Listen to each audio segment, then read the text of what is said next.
You're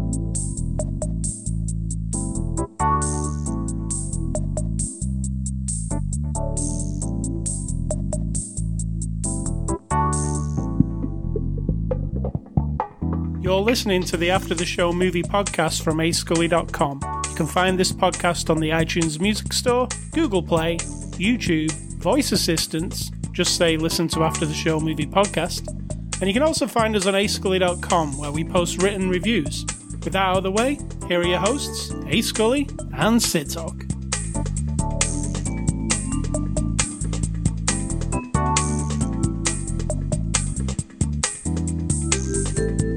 Hello, welcome to another thrilling installment of After the Show podcast. Sid Talk. You talking to me? Yes, a thrilling installment. Here. I'm already here. You don't have to welcome me. You need to make this installment thrilling. That's not my job. That's Halloween's job. It is Shocktober. Hortober. Hortober. That still makes me laugh. Hortober. Not WHORETOBER.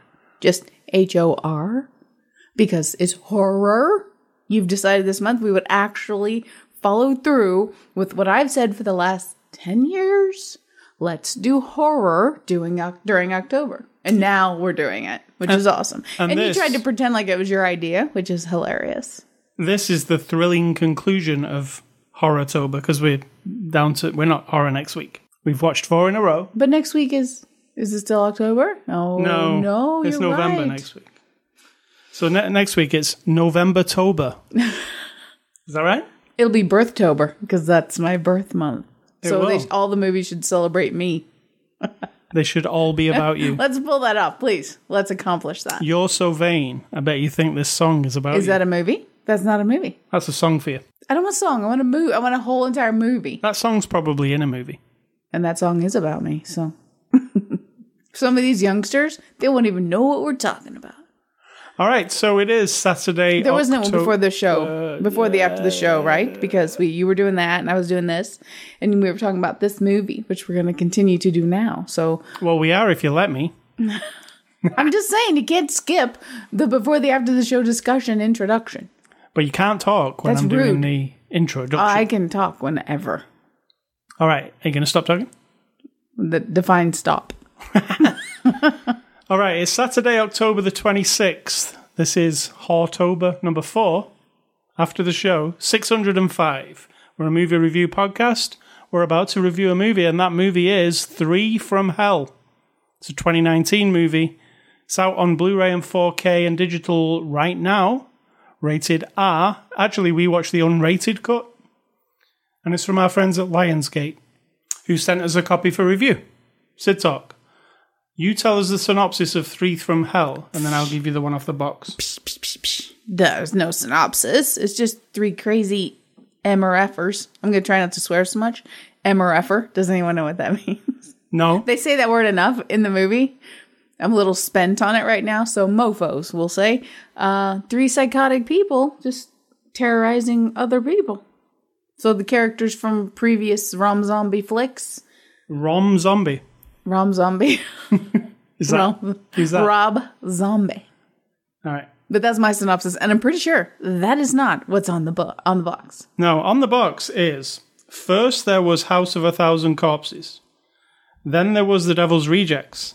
Now, from writer-director Ron Zombie, comes the next blood-soaked chapter in the most violent crime saga in movie history, 3 from Hell. After barely surviving a furious shootout with the police, spoilers, Baby Firefly, Otis Driftwood, and Captain Spaulding are behind bars. But pure evil cannot be contained, and a firestorm of murder, madness, and mayhem will be released in this terror ride to hell. I'm back. Dang, no, that is not what I said. That one's pretty in-depth. But again, it doesn't really spoil it. I don't think you can. These aren't the kind of movies to spoil. All right, so let me start with a quick history of Rob Zombie watching of movies. I have watched House of a Thousand Corpses and Devil's Rejects. I think Devil's Rejects is Rob Zombie's best movie of all. I'm still in that camp after watching Three from Hell. I never watched his Halloween movies, but you have. Yeah. And you didn't like them. No. I only saw the first one. He had a different take on Halloween, didn't he? Like a more... Yeah, which I get it. I get that he has a different view of everything. I mean, he's an artsy guy, right? Mm-hmm. But that just was... It wasn't good. Was his wife in those too? Yeah, she was. All right. She was. She's not what made it not good, though. Is it like his...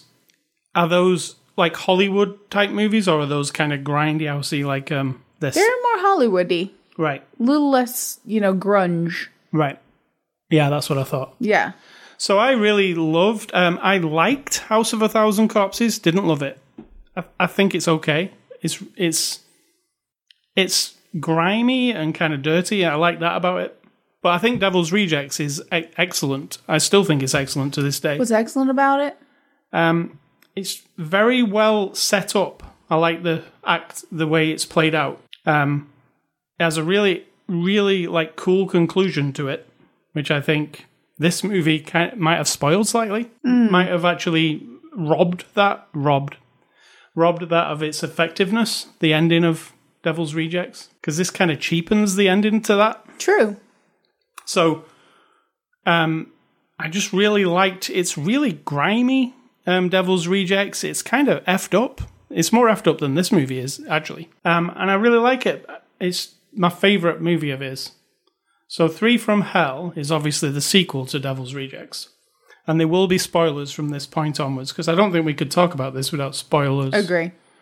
So at the end of Devil's Rejects, if you haven't seen it, and most people who are into horror probably have, they all get shot.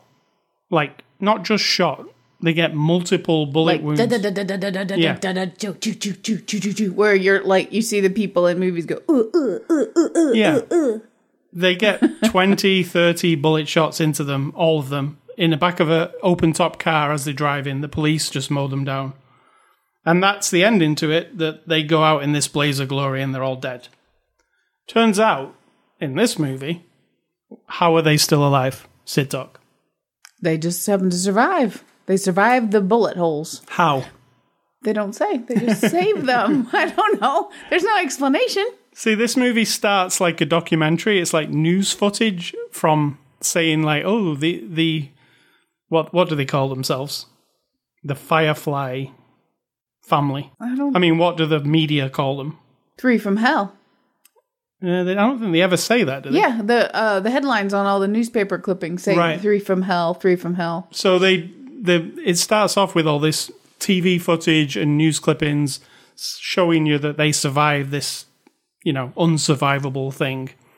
And then they're all obviously put into prison because they killed loads of people on their rampage during Devil's Rejects. Yeah, they're horrible, wretched human beings. So don't ever serial be murderers. Yeah, don't be delusional about like, oh, they're romanticized or anything. They're awful. And obviously, I have seen Natural Born Killers about 25 times. I actually know the dialogue. I've seen it that much. And the whole first hour of this movie borrows from it a lot. There's actual shots that are just like it. There's scenes that are just like it. And it goes from that perspective of, can serial killers, mass murderers be like adored and celebrity? And they go from that angle, right? Do you think he's making that statement, or do you think he doesn't give a shit about any of that? I'm not sure, but it basically does just what Natural Born Killers does. It shows you this angle of, these people are wretched, but people love them. Like, you might be watching this movie. I said to you, do you like these people? No. Like, at the end of the movie, are you like, oh, please, are you rooting for them? I'm not rooting for them, and I didn't root for the Natural Born Killers either, because they were assholes. No. But then like, I don't get swayed by the popular culture, even if it's fictional. No. But then there are people who do, and that's where it gets weird, isn't it? Where, like, Manson, they trot him out for an interview, and people are like, yeah, I like what he's saying, yeah, And it's like they pick out one single element of what that person has said or something they've done that is like a confirmation bias for the person. So if the criminal says like, F the police, You know, it's a corrupt system. Screw the police. And the person viewing them has that same mind already. Then they become a fan of that person and what they're doing. And I think you do it in fiction also. If those characters are portraying something you're already pissed off about, you know what I mean? Even if it's like domestic terrorists in a movie as the bad guys, and then they're saying stuff, even if it's Thanos, let's just talk about Thanos, right? His idea is that humanity and life everywhere in the universe is just corrupt and terrible, and there's too much of fixing, it. Yeah, it needs to be fixed, and he's going to take care of it. You might get on board with that little grain of an idea, and then all of a sudden you sympathize with him altogether because you're like, well, I get it. Right? So I think that's it happens in real life, happens with fictional characters, and he portrayed it right. I mean, pretty quick and to the point. It was only like a 2-minute beginning where it's like, you know, they're cult heroes now and people support them, and then we kind of move on. But you understand what they're saying. And then like this movie, it felt like this to me. It's like split in half, and it almost is split in half. Like it's 2 hours long, and right in the middle it changes. It's like this movie at the beginning where it's about this, you know, about these three and the celebrity and them actually coming back together. Because you're like, oh, well, they're all life in prison. So how are they? Well, there's a way they all get together and out of prison. And then right in the middle of the movie, it turns into this other movie, doesn't it? When they get to Mexico. Yeah. Where it's I mean, same, but different. Yeah, it's got a different vibe and everything. I thought it's like, oh, they stumble into something else.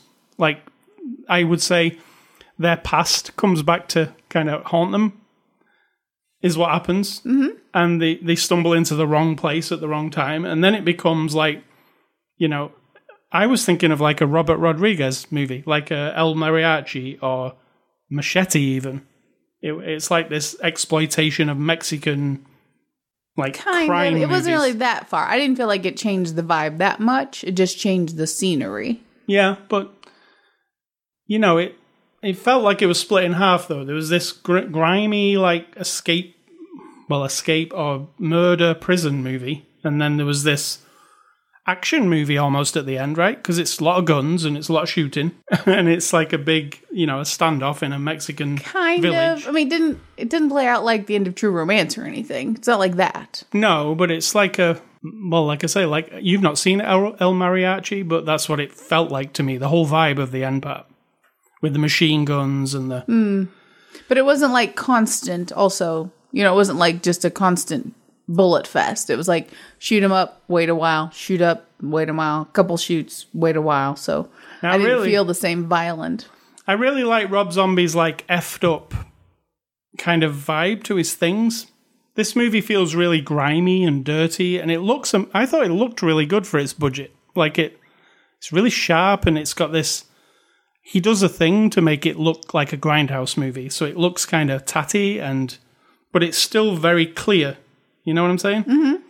I like how it all looks. He does really cool lighting, and like things look interesting.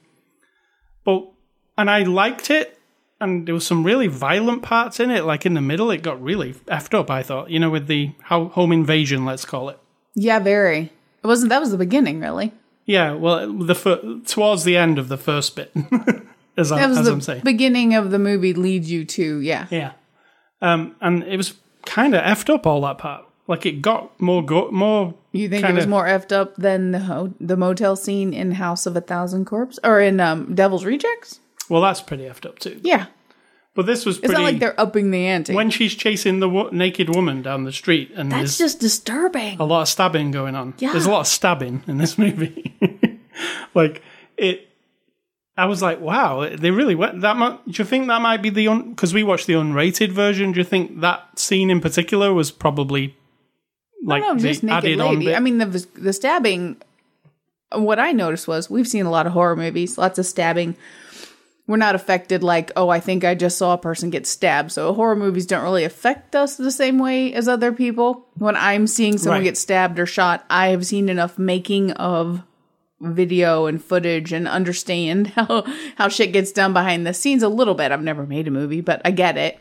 But watching that scene, I was like, that's really good Stabbing. effect. Yeah, it was because a naked person is different than stabbing a person with layers of clothes. You don't have to show anything. You just put the knife down, and it's probably one of those.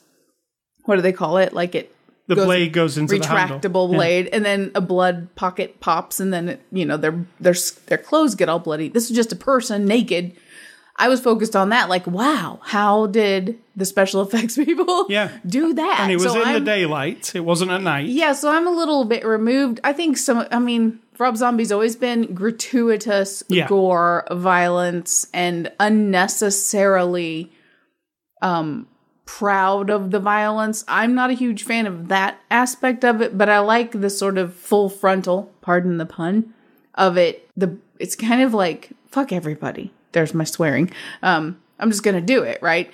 And then I get a little worn down by it after a while, and that's probably why I was focusing on the actual special effects versus what I'm really seeing. But I thought that was pretty impressive. Yeah, I do too. I think it was, and there was a question coming up in my head the entire time in the movie. Do you want to know what that question was? Just one question? Yeah, the question was, does this really need to be done, this movie? Like... Yeah, but that's not a fair question. I think that is... No movie needs to be done. I think it is because I really liked the way The Devil's Rejects ends. And as soon as they explained in this one, oh, look, they just survived that. It kind of... I was like, oh, but okay, they've survived it. And then there's going to be something cool that comes out of it. But I don't think it really amounts to anything. What happens? Like there's a load of violence, yeah. They go to Mexico. There's a load of violence, and then it ends, right? It ends the same as The Devil's Rejects does. Not really. It's the same ending. They're in an open top car. They're driving. Yeah, but they're just not being shot. Yeah. It's the same ending though with the music. So yeah, it doesn't. As I watched it, and I enjoyed seeing the characters again, even though they are heinous. And, spoilers again. I did say to you, as the credits rolled, I said to you, I am very surprised that they didn't kill them this time. Because...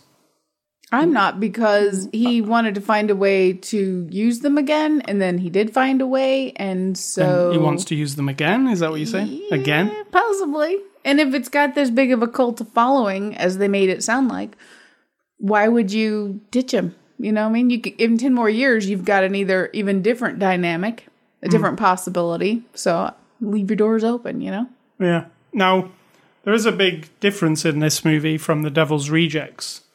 Is the three of them, there's a new addition because Sid Haig, who played Captain Spaulding, was the main three, part of the main three in Devils, but he's very sick, so he wasn't in this movie as much. So they replaced him with that guy from 31 who was kind of crazed. Not the character, but the actor. And I think he was really good, in this. I thought it was a good... I was a bit sad at the beginning when I didn't know that Sid Haig was not going to be really part of the movie. And then I just kept thinking, he really creeped me out always. Like, in Devil's Rejects, he's creepy as F. Every time you see him, it's like, ugh. He's kind of disgusting looking.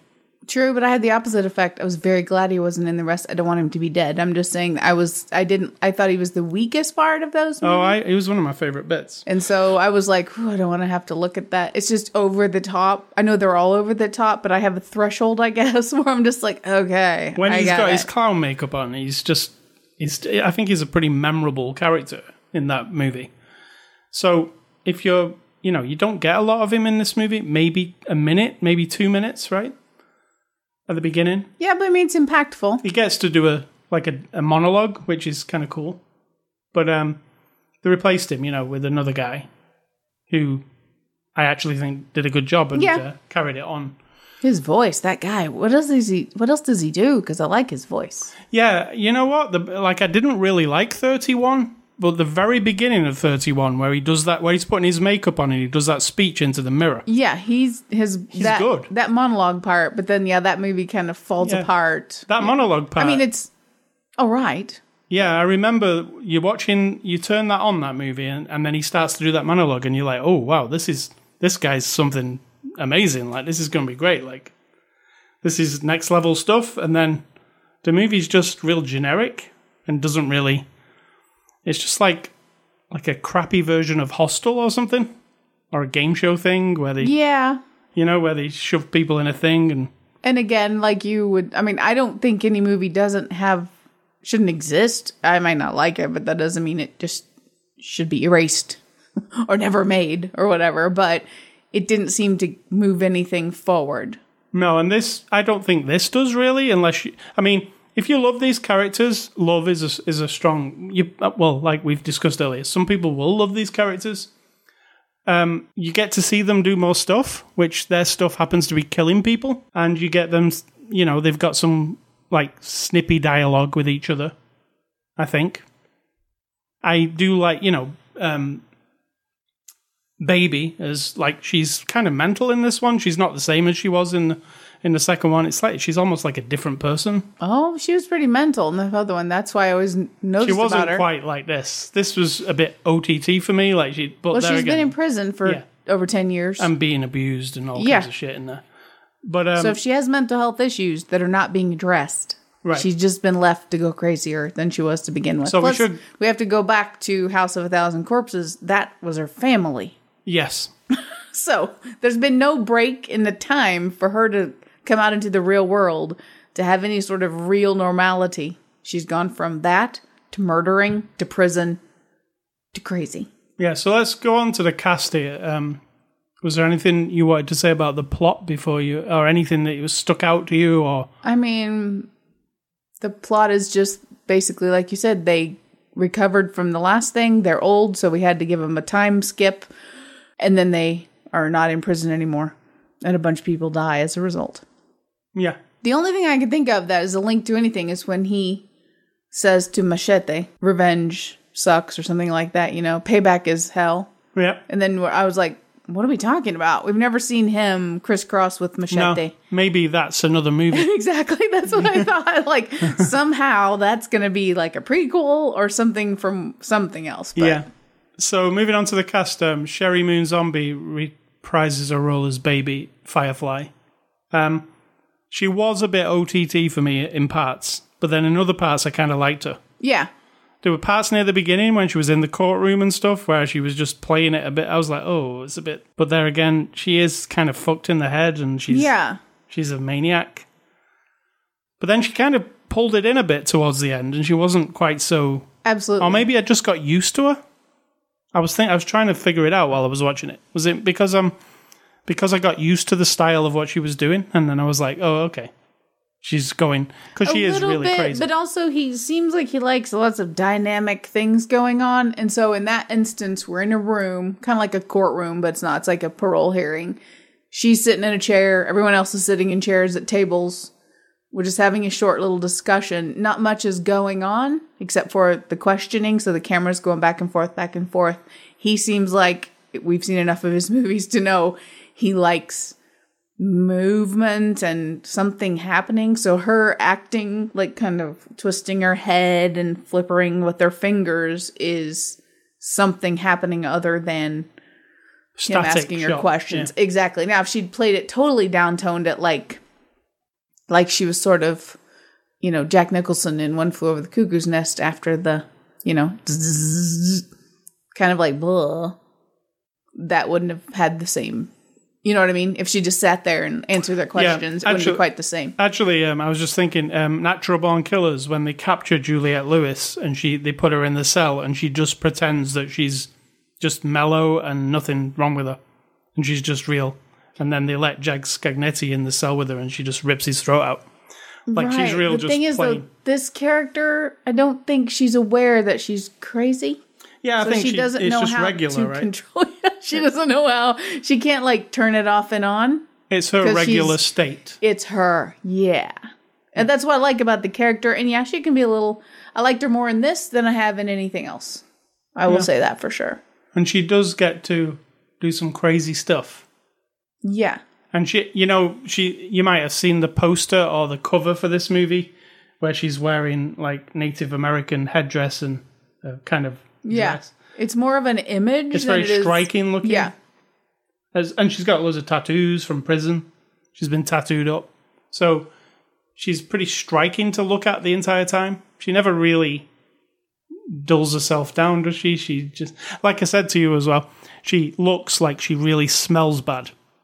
I think so, yeah. I said to you, like, in the beginning of the movie, oh, she looks like she really smells bad. And then in the middle of the movie, she sniffed her own armpit and went, ooh. Ugh, I need a shower. This baby needs a shower. So they got that right, because she did look like she smelled. Bill Moseley returns as Otis Driftwood. I really like Bill Moseley in this. I think he's pretty, like, stoic. You know who he reminds me of? Who? An uncle of mine. I don't know. You know, with the big beard and the cap. Is he very stoic like that when he talks? Like very... He's like not if it stoic. sounds intellectual a little bit. No, not really. More like Charles Manson. A little bit. not like that far, but there's a bit of rambling and a bit of roughness, and like I could live in the woods when the man comes to take us all down. That kind of shit. That's what he reminds me of. Yeah. Yes, we have that in every family has that. I think Bill Moseley plays this character really good, though. I really... He seems effed up, but then he also seems like there are times where you're like, oh, he's actually pretty reasonable. Like, he can discuss something with somebody. He is everything, yeah. He's just a person. He's also had the effed up childhood because he's their brother and sister. Right. I don't know if we mentioned that. Him and Baby are brother and sister. She's Baby, and he's Otis. So he had all that effed up childhood, and then their family, you have to watch the movie, but doesn't turn out well. And he is, he's like, if you were going into war against a big enemy, you might want him on your side.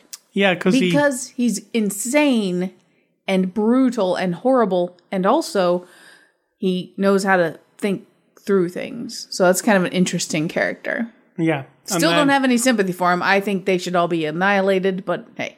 Yeah, of course, but as far as, like, he's got a personality, you know, but then again, he reminds the audience even sometimes, he goes, no, I'm the guy who likes taking people's faces off, or, like, skinning people. He even says it at one point.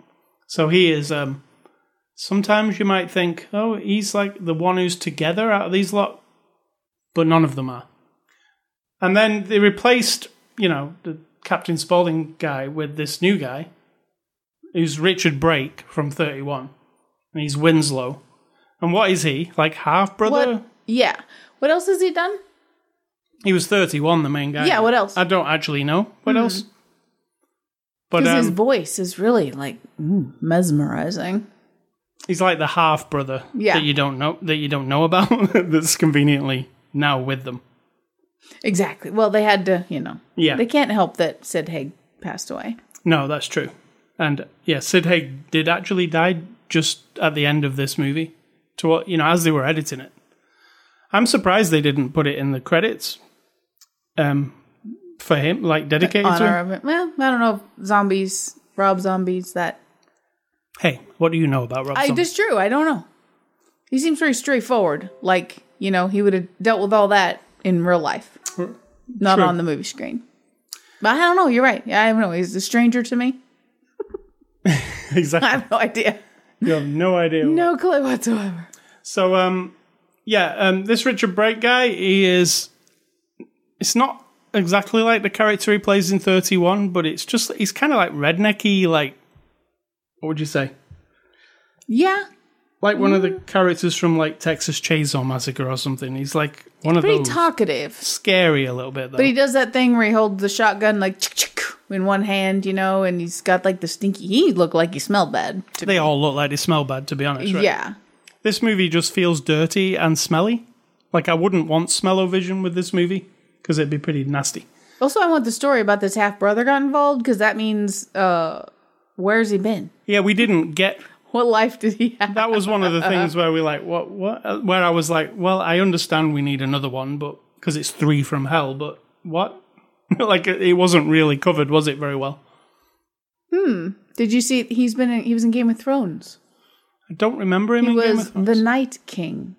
Oh, he was the Night King? Well, it says he's only in 2 episodes. Well, you know who the Night King is. But maybe he was only that in these 2 episodes. The Night King never said anything, though. True, it says 2014 to 2015. That's all. Right. The Night King, so he must have just been the CGI guy who wore the suit for the Night King. You know? Let me look. Oh, yeah. I'm just curious to... Oh, yeah, there's pictures of him as the Night King. So that's like body actor, like yeah. where you do the motion capture and stuff. Yeah, I didn't know it was him. But Nope. now you come... his kind of physique. He's very lanky. Yeah, lanky and thin. Like, who else have we got? And I liked him. I liked him, the actor guy, a lot. I actually thought he brought quite a lot to it. At first, I was like, "Oh, really? We got another guy? Like, how's that going to play?" But it works because you don't know how crazy he is, and he just seems like the guy who's... You think he's going to be the guy who just goes along with them, but in fact, he's also just he's just effed as up. bad. Yeah. But he plays it a lot different. He's not like loopy doopy. He enjoys what he's doing. Yeah. Whereas the other two, I think it's just built into them to be causing destruction and havoc, and he's kind of made the choice along the way. And he's kind of jokey, but not like over the top. I mean, he's got some funny lines in this, which you would think, how's this movie funny in any way? But there's some of the stuff they say back and forth is like, oh, that's, funny. So who else we got? We got Jeff Daniel Phillips as the Warden Harper. What do you think of the Warden guy? He had a really bad mustache. The character is really fucking annoying. However, I think the guy did a good job of being that guy. The character was like it was almost like cartoony. Yeah, like I said to you, crazy late 70s, early 80s hair. And Brian Fantana from Anchorman. Paul Rudd in Anchorman, kind of with a... But not so innocent. No. He was a jerk. Yeah, he was a sleazebag. But I kind of liked him in it. And then finally I put down Dee Wallace. Yeah. As Greta. She keeps popping up, man. She was in that horrible Death House. Now she's in here. She went for it in this one. People don't know, she was from The Howling and Cujo. Yeah, and in this one, as an old lady, she's like your mum's age, right? I don't know. Would you want to keep telling my mom she's old? Well, she's like 75. Do you want to keep telling her that? Yeah. Good luck with that. But she just went for it in this. She was kind of, She's a prison warden. No, she's a guard. Well, we call them warden. Yeah, warden is the guy in charge of the whole place, so Right. we don't call them wardens. She is a guard. And she is looking after baby. Well, Yeah. not looking after. She's a corrupt guard. Yeah. We'll say that. But yeah, she did a good job. Rob Zombie is director. She did all right. I think, she has parameters. Yeah. Rob Zombie's movies. Devil's Rejects, House of a Thousand Corpses, Halloween 31, Lords of Salem. We've never seen that one. No. What do you think of Rob Zombie as a director? He's actually, you all know that. Maybe you all don't know, but he's a musician before he's a director. I think the movies, and this one in particular, does look really cool. There are some shots that look really cool. And I don't mean just because they kind of gruff them up to make them look like the time period or like film or whatever. I'm not really that into that necessarily. But the way he frames shots, composition, the lighting, a lot of times it's like I'm looking at the overall thing kind of mesmerized by it beyond what's happening. So I think that part I really enjoy. And he seems like when you see the extras, he's very particular and very picky about the details. And yet when someone seems to come to him with an idea, he's like, yep, sure, that's fine. He's like dismissive, but he's controlling at the same time. Yeah. So I feel like when you're watching the movie, it's all his vision. And he brings out good in people. Like the sets look really good. The costumes are quite interesting. And everybody kind of gets on board with him to make this grungy, awful, sort of nasty reality look, Yeah. I mean, this type of movie, like the grindhousey, like exploitation kind of back to the 70s kind of flick. There's a bunch of them, in the indie horror type. People make these types of movies. But like this and like Machete and Grindhouse, they're like the only ones that are like, Hollywood let make. Because Hollywood don't tend to make this kind of movie. So I always think Rob Zombie is cool because he makes what he wants to make. Yeah, I like that. But in the Hollywood system, somehow he gets it done like. Well, the reason he gets it done is because he makes a lot of money. Because he sells it, because people know the name Rob Zombie and they... No, because they make a lot of money. Well, he said, didn't he? This only exists because 31 did so well. That's what I'm saying. It's not about him. Yeah. Otherwise, they would drop him. Kevin Smith doesn't get picked up, and loads of people know who he is, right? Right. He does his own thing and actually promotes his own way and does all that stuff. But I think it's just because it's profitable. There's a pocket of people that's big enough that do the cult thing. Yeah. The fanboys, the fangirls, the obsessive people, the ones who do the cosplay and all that kind of stuff.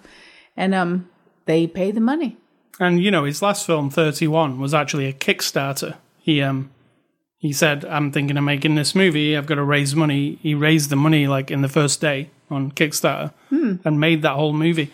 If you watch the credits of 31, it's full of Kickstarter people's names. So, that was an experiment, I guess, because this one's back in the big, Lionsgate made this movie. So, I always admire, that he gets... It's obviously making movies that he wants to see, right? It's like his own thing. I mean, he is or is he? I don't know. Like you said, we don't know him. Maybe he's just a money-making machine. I've heard a lot of interviews with him because he's on Howard Stern quite often. Right. And he talks about... he's got a monster museum in his house with loads of memorabilia from different movies. But he's into the old black and white, Frankenstein. He really loves The Hunchback of Notre Dame, which is actually featured in this movie. Yeah. He likes Svengoolie, those horror hosts, and then he also loves 1970s exploitation stuff and the zombie movies, and so he is a horror person. He's not a phony. He loves horror, and the movies he makes are, I think, the kind of movies he wants to see that don't get made really in the Hollywood system. They just get made. If you go and watch a load of indie horror, you can see this sort of stuff. So do you think because of his name and then he got some success and then some people I want to attach myself to that, it just sort of... Yeah. I mean, he made his own thing. I do equate him to Kevin Smith because Kevin Smith has his own people and he makes his own movies, right? They're his own thing. Mm-hmm. And Rob Zombie's the same. His wife's generally in them and he's never in them, is he? Rob Zombie's never in his own movies. I don't think so. But he has his own people, and he seems to make what he wants to make. He's like an effed up version of Kevin Smith, because Kevin Smith doesn't make this kind of movie, does he? So no, but it's the movie that you said they want to see, and that they've found people like them who want to see it. So that's who they make it. Yeah. Another thing I love about Rob Zombie is... he's really into documenting the making of his movies. And if you've ever seen one of his Blu-rays or DVDs for his older movies, there's always a making of that is often longer than the movie. And this movie has To Hell and Back, the making of Free From Hell. And it's in 4 parts and it lasts 2 hours. It's actually longer than the movie again. Mm-hmm. And it's made by him. It's not made by it's not like a standard extra that you get on a Blu-ray. It's like another movie. It's a documentary of how they made the movie. And it's really good. We sat and watched it, right? Yeah. You said that you almost liked the documentary better than the movie. I mean, I enjoy the movies, and it's hard to say that because it's really horrific. It's not horror to me. It's not scary. There's no fear in me or anything. It's all about I'm a grown-up and you're trying to titillate me with really raunchy shit. I'm just enjoying the concept and the special effects and all that kind of stuff. But, oh God, I forgot what I was saying. About the documentary, liking the documentary. Yes. But when I'm seeing the person make it, that connects with me sitting there thinking about how they made it while I'm watching it. And that doesn't bother me. Sometimes it does, because if I'm that distracted, right, thinking about the behind the scenes of a movie, it might mean because I'm not liking it and I'm just oh God, I'm so bored. But this isn't the case. It's a very weird combination. It's almost like I'm watching an art piece. Some might argue that. And I'm just really curious what's in his head. How did they get that accomplished? How they get the people to do that? Because a lot of that will be awkward, uncomfortable for the performers, everything. So I like watching the making of. I think it's, I would watch it with more, I'm more entertained by watching him work than I am by his work. If you are a fan, though, and you didn't realize there's literally a 2-hour documentary on this disc, and I didn't know until I read the back. I was like, oh, hold on.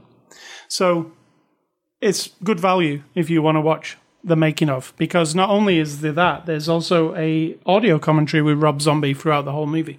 So you're going to get your money's worth here. I think he is into that, like making sure the fans get something for the money. Yeah. So IMDb reviews, these probably be fun, right? People, this is a love it or hate it, right? Definitely. I don't think you're going to be wishy-washy on this. And you are the 1-star reviews, and you're going to read them. And usually we disagree, but sometimes I understand where they're coming from. I will understand on some level where they're coming from on this one, because it's not for everyone. So 1 out of 10 reviews, IMDb. Number 1. I don't want to spoil anything, but the Fireflies were better off dead. I had such high hopes for this. I bought tickets the moment they were on sale. I caught myself checking my watch to see when it would end. I'm a huge zombie fan, but this is a miss. Zombies or Zombie Rob? Rob, I think. Okay. What else we got? Terrible in every possible way. Oh my. I really love Zombie's music. Can't say the same about these glorified exercises he wants to present as movies. The package movie is there, but it's hideous from the very start. I can't stand no more to useless comic-like dialogue, or his 50-year-old wife trying to be a 30-ish hot girl. God. Watching those That's just actors, rude. yeah, watching the actors actually doing a decent acting job, and following exotic, weird, gory events without any background or vague sense of reality. This is all one sentence, by the way, the whole thing. Is it all caps? No. Go read some books of medicine or psychology. The entire story looks written by some 10-year-old's boy with a gibberish approach to anything real. I'm still on the same sentence. You have to start over and don't breathe the whole time. Should I talk about the hardcore fans that will never accept he just sucks at being a director? I don't think he sucks at being a director at all. He directs his movies and that's it. Like, don't watch it if you don't like it. What else we got?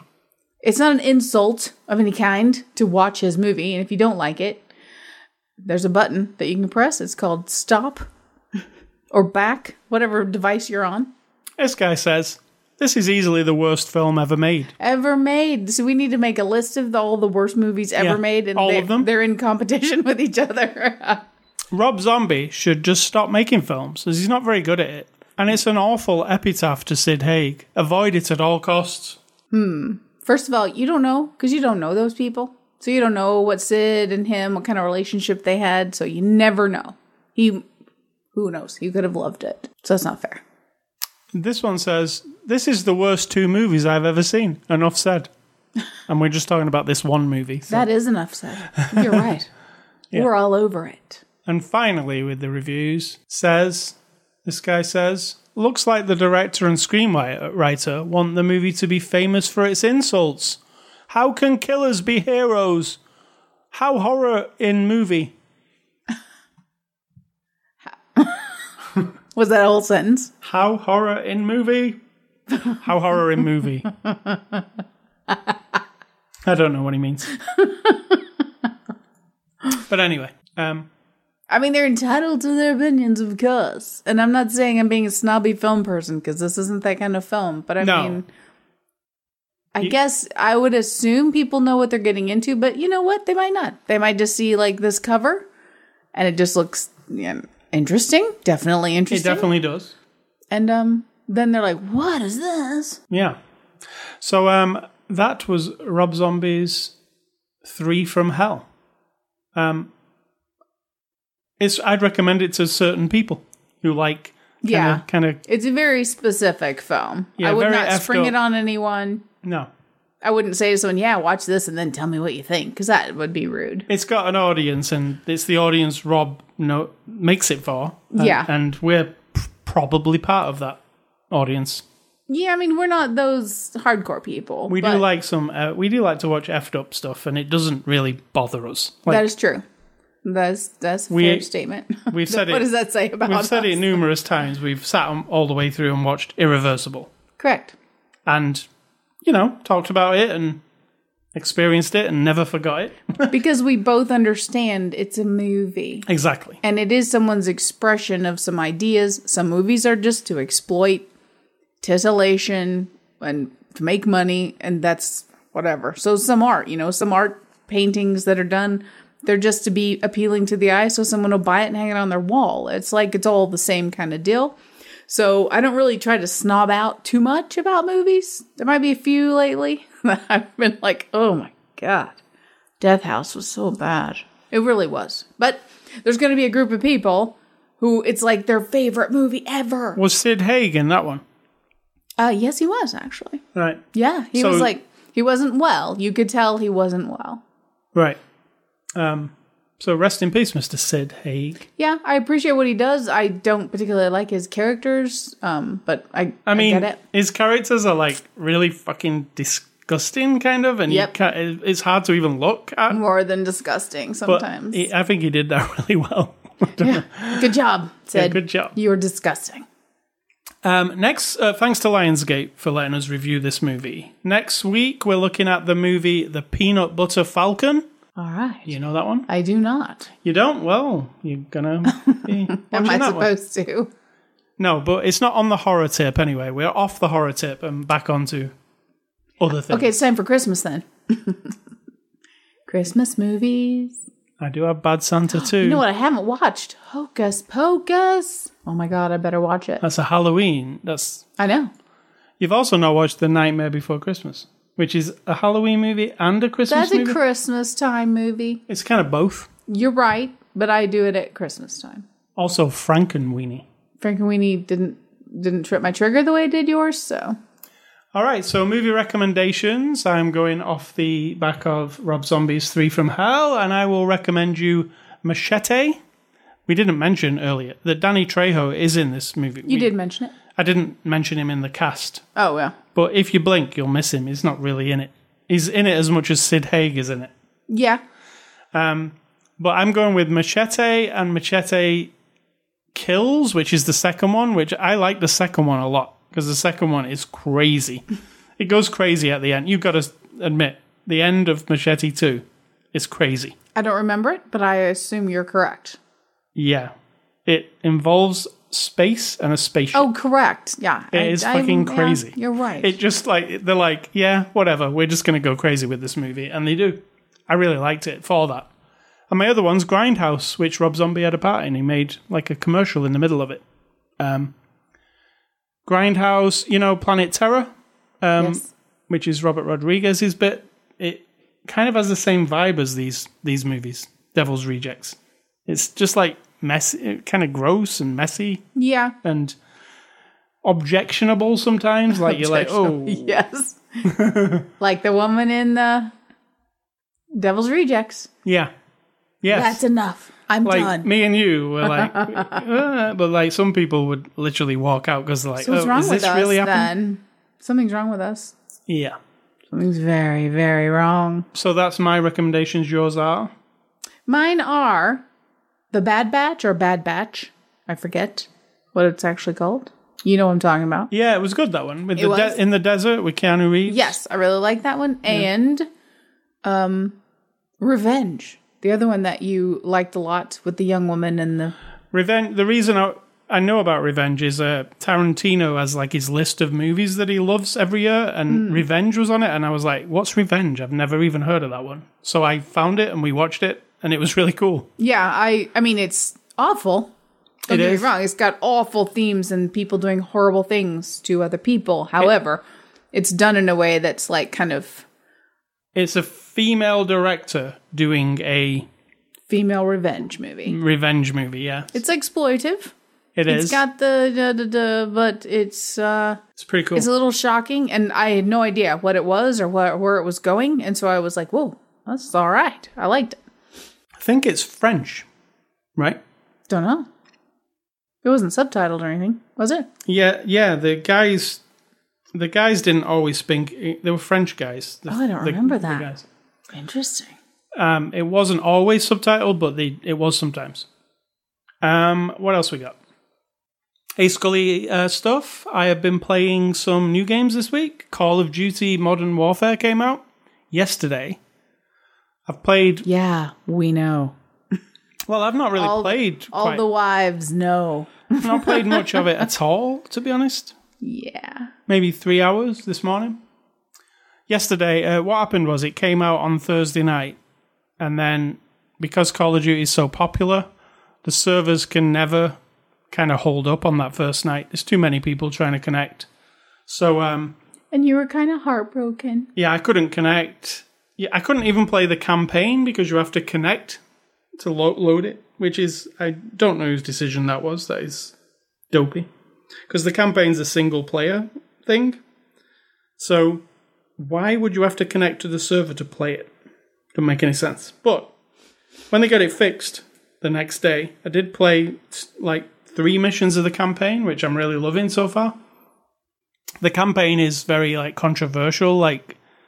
Very. Call of Duty have been controversial in the past. There was the most controversial thing Call of Duty ever did was a mission called No Russian. I think it was, maybe 7-8 years ago, where you're playing in Call of Duty campaign, and then in the middle of the game, it switches to the opposite side, and all of a sudden you walk into this level and you walk into this airport, and you realize all of a sudden, oh, I'm not the good guy anymore. I'm actually the bad guy. You look down, and then the guy in front of you is with you, says no Russian, and you all start all of a sudden not speaking Russian, and then they walk into the airport and just murder the entire airport, like people, not military, regular people, and you're like, oh.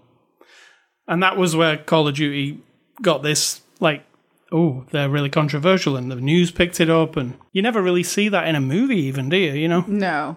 So it was really, And this one, not quite as bad as that, but it does open with, a horrible terrorist incident, and then obviously you play the soldiers who have to track down this terrorist thing and bring the world to rights. So they start off really controversial, and then it makes you want to delve into the story and go and sort it out, basically.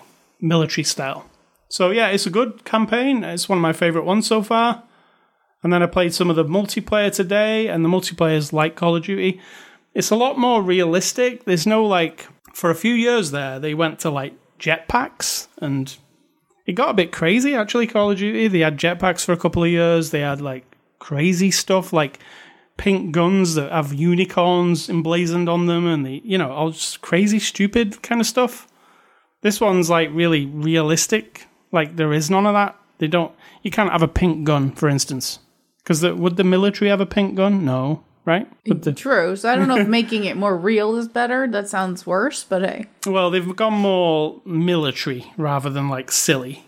So this is serious, and there was a mission I was doing yesterday where, there's a woman with a baby, and we're infiltrating this house of terrorists, and there's a woman with a baby right in front of you. You've got your night vision goggles on, and she's looking right at you holding the baby, and you've already, killed a bunch of terrorists in this house, and there's a moment where you have to make a decision whether to end her with the baby. Because she might be bad, right? Or, you don't know, is she a hostage? Is she actually a terrorist? I think that's what this game is going for. That anybody could be a terrorist. We don't know who a terrorist is. Yeah. It could be the most nice-looking person who you think's fine, but then it turns out they're about to shoot you. So, I'm really enjoying it so far. It's pretty cool. I like Call of Duty. I think it's making a comeback this year because it's over the past couple of years, people have gone off it and gone on to other things. The other thing I've been playing is Outer Worlds. I've played very little of it, but what Outer Worlds is it's a new game by Obsidian. They're the people who made Fallout New Vegas. And it's a RPG, and it's set in space. At the beginning, it's kind of like Fallout, if you've ever played the Fallout games. I have not. But the whole universe is kind of under control by this corporation. And you're a person who was on a ship being transported to this world, and you're in cryosleep. And you were being transported to this world because in this universe, people are property and they're owned by the corporation. And you get thawed out in the middle of the cryosleep and end up crash landing on this planet. And as far as I've got to, I found this city, and there's people stood outside the city, and there's a giant graveyard. And I talked to the guy, and I'm like, I'm lost. I'm trying to find fuel for my ship. And the guy's like, oh yeah, this is our graveyard. We're all owned by the corporation. People are owned by the corporation. And these graves are our graves for when we die. And we have to pay for them all our lives. Like, we start paying for them. Interesting. Yeah, so, like, these graves are, there's my grave. I'm only 20 years old, but when I die, there's where I'm going. But I'm paying for it. And, it's like everything has been, like, monetized, including all the people. So I'm in this universe, and I don't really have a concept of it, because when I was put in cryosleep, none of this occurred. So I'm going to try and rescue everybody, I think, from Interesting. corporate slavery. So yeah, that's Outer Worlds. Cool thing is, that's a AAA game, like a $60 game, but it's actually on the Game Pass, Xbox Game Pass. Again, if you've never used that Game Pass, you can get it for $1 for a month, and just try this game if you want to. And third, which is not a game, but HBO aired the first episode of Watchmen on Sunday. And am I a Watchmen fan? You are a gigantic Watchmen. Always have been. Yeah. And you, not so much. I mean, it's fine. It doesn't, it's fine. You said to me, well, I don't know. Anyway, we watched the first episode of Watchmen. And it was really good. By Damon Lindelof, who did one of my favorite shows, The Leftovers, which I adore The Leftovers. And when I heard that he was going to be making Watchmen, I was like, oh, okay. An HBO? Anyway, we watched it. What was it like? It was really good. Trent Reznor did the music. Yeah, superb. The world. I was really into the world that they were building on it. It's a little bit off. It's like, we're all accustomed to you can go into a science fiction movie or a period piece or a totally fiction movie or a fantasy movie, even like Avatar, right? It doesn't take you very long to get your footing on what kind of universe it is, what the rules of the physics are, who the characters are. If it's animation, you kind of quickly understand the dynamics when you're watching, like, The Fifth Element. Within the first 5 minutes, you get it. Like, this is a city, this is a planet covered in a city that's miles and miles deep, and everybody's flying around and shit, and it's far in the future, and it's crazy future. And then you're like, okay, I got it. I can accept whatever weirdness comes at me. This show doesn't dish it all out to you at once. It's like a little thing here and there that's just enough off. It's like when you're looking at a character in a video game that's supposed to be a person, that's supposed to look like really realistic, but they've got the dead eye, or they've got the weird way their mouth moves, and it's just enough off where it's off-putting. This show does it right, where you're kind of chugging along, you're like, okay, I get it. Oh, well, that's weird. But then they just move along, like little details that... Yeah, like this stuff's just happening, and they don't fully explain, but right, you remember the past. Yes. I don't remember all that, so to me, without you telling me, it was all a bit like a different timeline. It's alternate universe. Something different happened in our reality in the 80s that changed the way things are now in this show. And I don't remember all that. So to me, I was like, oh, that's interesting enough to really get into it. So I thought it was really good. I feel like it operates, because this guy made The Leftovers, Lindelof. It operates like that does, because that had like a mystery about everything. Like from the first episode of The Leftovers, oh, this is happening. We think it's the rapture.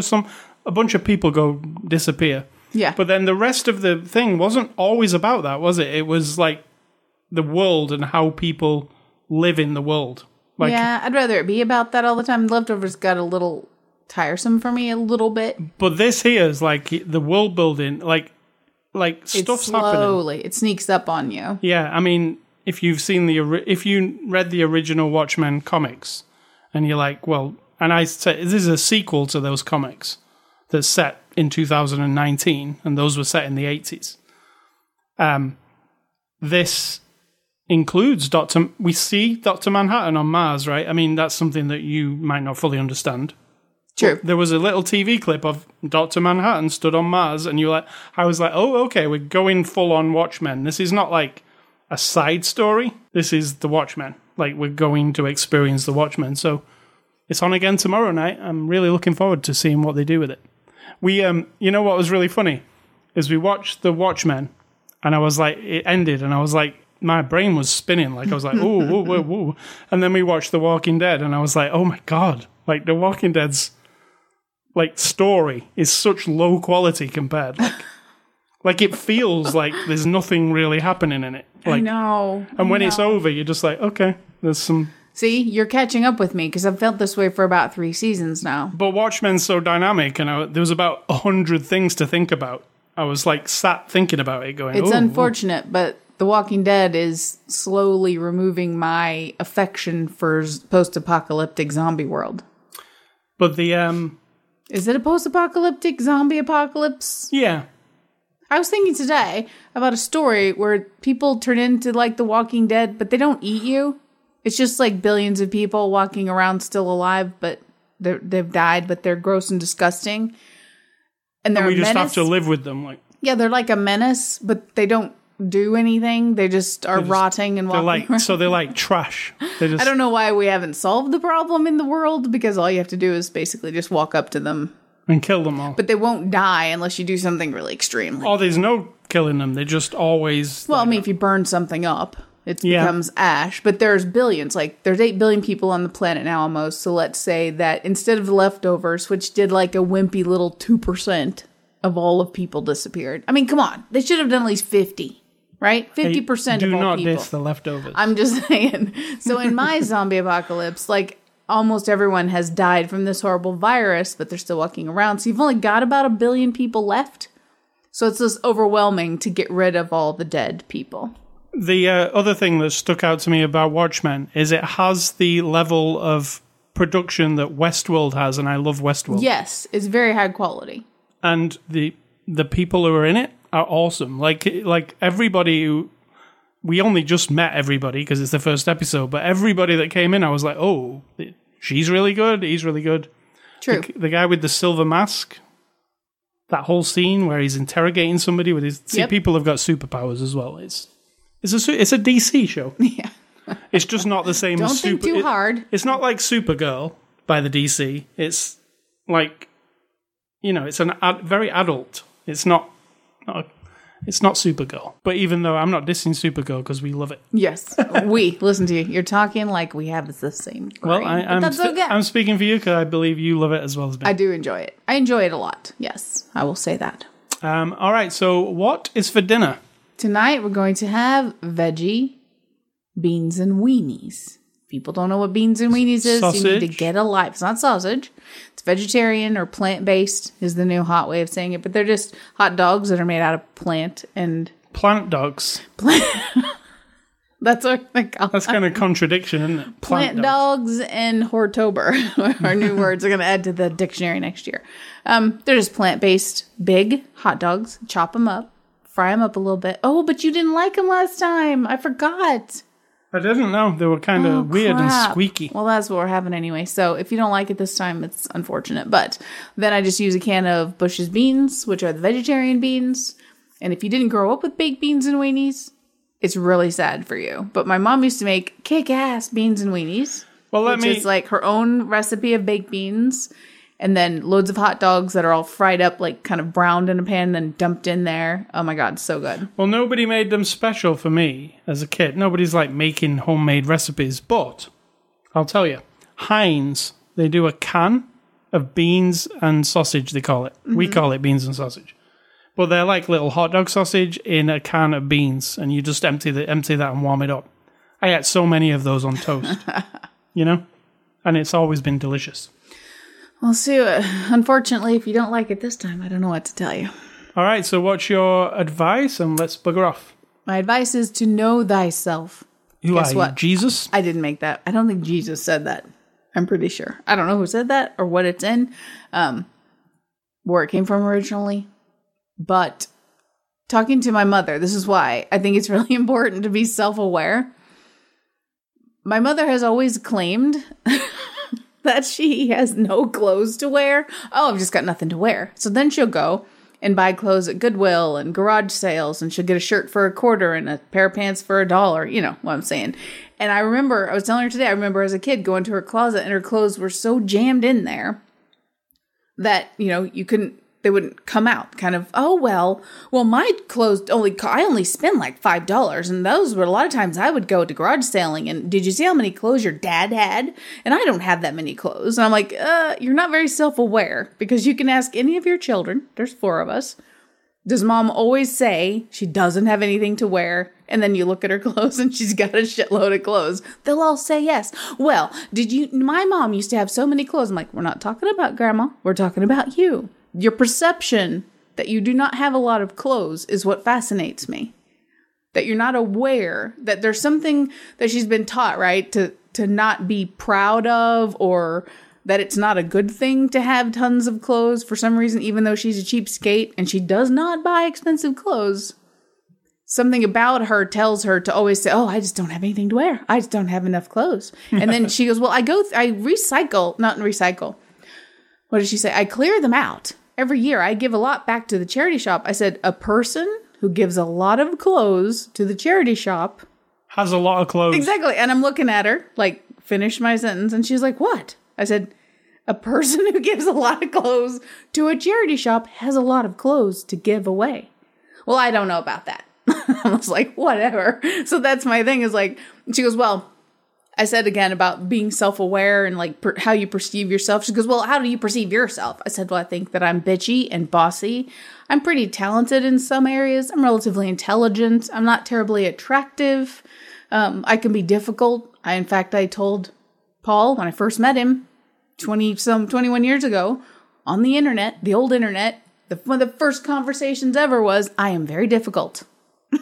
I am very aware of myself. I'm not afraid of being wrong or having something about me that's flawed. And I think that a lot of people are. So they either try to hide it or ditch it, right? Well, there's nothing wrong with having a closet full of clothes. It doesn't matter how much they cost. If every shirt costs $1,000, it doesn't matter. But be aware that you are the person who buys a lot of clothes, right? Just own it. And if you don't like it, then don't have a lot of clothes, or whatever the thing is. If you don't like to be people telling you that you're a micromanager, then assess yourself really closely. Accept that probably is true. And maybe try to adjust your behavior or something, whatever it is. So know thyself, people. It's a good thing. Good work. So let's leave this Hortober, Shocktober, Halloween-tober by saying, so fun. Catch our podcast anywhere that podcasts are available, not sold. You can also catch us Instagram, Facebook, Twitter. I have contests on ascully.com. Don't think I've got one at the moment, so I don't know why I'm saying it, but ascully.com. Sometimes I have contests. Somebody this week actually won a copy of Toy Story 4 on Blu-ray, so do check ascully.com. I've got one coming up soon, actually. And also, email feedback to me at ascully@ascully.com. Don't email Sid Talk. And also, I want to say, rest in peace, stay classy, Mr. Sid Haig. Nice. Who, I do think there is a portion of this movie in the middle where they feel like they're giving him a send-off. Yeah, but it's before. But he said he understood very quickly what was going on, and so I think he probably wrote that in there on purpose. Yeah, there are definitely a few lines where you feel like... It's like the tree lady. The log lady, I mean. Log lady, yeah. He understood as well that she was not well, and so the thing she was saying was almost like her character and her as a human being. It's so sad, that part of Twin Peaks. Really sad. Twin Peaks The Return, it has the log lady. Spoiler alert, the log lady passed away in real life. She passed away in real life, but there's a moment in there where she's kind of almost addressing the fact that she's about to die. I think she is, because, I mean, the log lady was like her thing, right? Yeah. It's like where real life meets art. And before I sign off, I will say, if you want to hear my mother talking, if you want to know about her, Sid Talk's mother, there is a podcast that's called Show Me the State. It's on KBIA.org. That's KBIA FM. It's like a public radio station from mid-Missouri. And somewhere around December, January, there will be a podcast with my mother answering questions about her historical society up in one of the counties in Missouri. And also, it looks like a really good show. I've got it all lined up to listen to the episodes if you're interested in history and famous things from Missouri. And I'm sure you could find this kind of thing in every state. But it's called Show Me the State. And you can guess why. Because we are the Show Me State. So there you go. And think for yourself, or someone will do it for you.